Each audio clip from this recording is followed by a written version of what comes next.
Okay, so if you're a documentary filmmaker, you know you have this incredible power, right? You're not just telling a story, you're being trusted with someone's truth. Every single choice you make, from the questions you ask to how you frame a shot, it all carries this immense weight. So the big question is, how do you handle that responsibility? Well, in this explainer, we're going to walk through a kind of ethical compass that can guide your work, making sure it's not only powerful, but also principled. The civil rights activist Grace Lee Boggs said something really powerful. Conversation is revolution.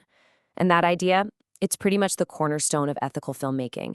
It's this reminder that our work isn't supposed to be a monologue, you know? It's a dialogue. And when that dialogue is built on respect and real collaboration, it can spark actual change. But what happens when that conversation becomes one-sided? That brings us to this problem, extractive filmmaking. Basically, it's when you take stories from a community for your own gain, personal or professional, without really giving back. And here's the scary part. It doesn't always come from a bad place. Seriously, even with the best intentions, it is so easy to fall into this trap. And that's exactly why having a framework like this is so crucial. It's like a safeguard against causing harm you never even intended. So here's what we're going to do. We're going to totally reframe how you think about your work. We'll start with the power you hold, then we'll dive into 6 core values that are going to act as your ethical compass. After that, we'll go step by step through the whole filmmaking process, starting with a new first step that, honestly, might just change everything for you. By the end, you'll have a completely new vision for your work. All right, let's talk about these 6 values. I want you to think of them as your ethical compass. This is the tool that's going to guide every single decision you make, from that first little spark of an idea all the way to the final credits. Let's dig into these because they are the foundation for everything else. First, you've got to actively challenge systems of oppression in your process. Second, be radically transparent with everybody, your crew, your funders, and especially the people in your film. Third, own your positionality. That means being honest about your biases, your privilege, and the power you have. Fourth, respect that your participants are the experts on their own lives. They have agency. Fifth, and this is a big one, their well-being has to be your absolute top priority, no exceptions. And finally, remember your film is going to have a real impact on your audience, so you have to treat them with care, too. Okay, so let's get into the process itself. We're starting with a phase that this framework adds before anything else. We're talking before research, before development. You have reflection. And honestly, this is a total game changer. Now, what's so wild about this is the question it forces us to ask. The reflection phase isn't about how to tell a story. It's about asking if you should be the one to tell it, or if it should even be told at all. It's about taking a hard look at your own intentions, your power, and the potential for harm long before you ever even think about hitting record. So how do you actually do this? You start by being brutally honest with yourself. What are your biases, your real intentions? You have to ask, what's my relationship to this community? Am I an insider, an outsider?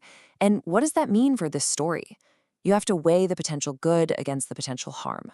And you commit right from the jump to building a production that is fair and equitable, from who you hire to how you pay them. Okay, so once you've done all that deep, reflective work, how does that actually change the way you tackle the more traditional parts of filmmaking? Let's take a look. With that ethical compass in hand, we can move into prep and production. Next up is research and development, but we're going to look at it differently. Instead of just gathering information, our main goal here is to build a real foundation of trust. This is the part where we create a safe space for open, honest conversations about our vision for the film and, even more important, our participants' hopes, fears, and expectations. The key here is to see yourself less as a filmmaker and more as a collaborator. The people in your film are the experts of their own lives, so treat them that way. And when you think about consent, don't treat it like a checkbox you tick off once. It should be a continuous, enthusiastic conversation. This also means being transparent about everything, even the uncomfortable stuff, like the film's budget and where the money's going. I know this can all sound a little abstract, so let's look at a really powerful real-world example of how this actually works.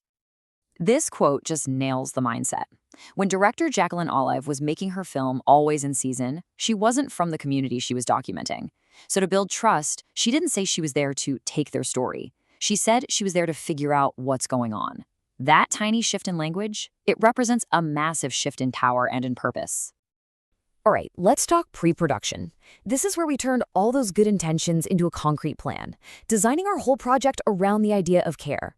This isn't just about spreadsheets and call sheets. It's about creating a supportive environment for our participants, building a crew that actually reflects the community we're documenting, and constantly asking ourselves, how can we make this process as empowering as the final film?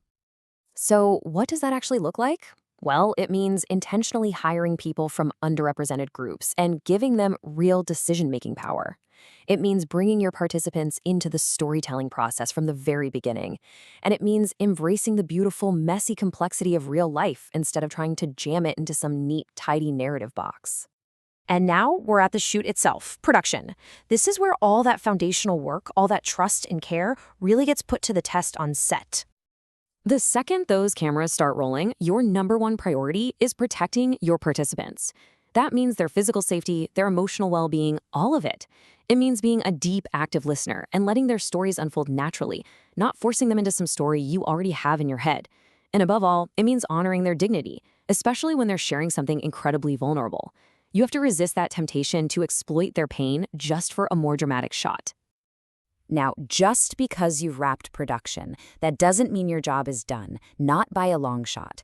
In fact, some of the most critical ethical decisions you'll make happen in these final phases. So let's look at how to shape and share your story responsibly. Post-production. This is where the story really takes its final shape. And you have to remember, every single choice you make in that edit room is an ethical one, and it has real consequences for the people whose stories you're telling. So how do we bring these values into the edit bay? It starts with a commitment to giving the full picture, even when it's messy or complicated. It means trusting that your story is powerful enough on its own without needing to add sensational music or manipulative editing. And it means recognizing that your participants' contributions are valuable labor. Their stories are the heart of your film, and they deserve to be compensated for that. Finally, let's talk about getting your film out into the world, the release and impact. This isn't just about getting seen. It's about making sure your film has a positive, lasting effect on the communities it represents. And that's why the vision for the release should be a team effort, co-created with the very people whose stories you're telling. This means putting your participants front and center at Q&As and events. It means being a fierce protector of their well-being, making sure they don't have to relive their trauma over and over again on a press tour.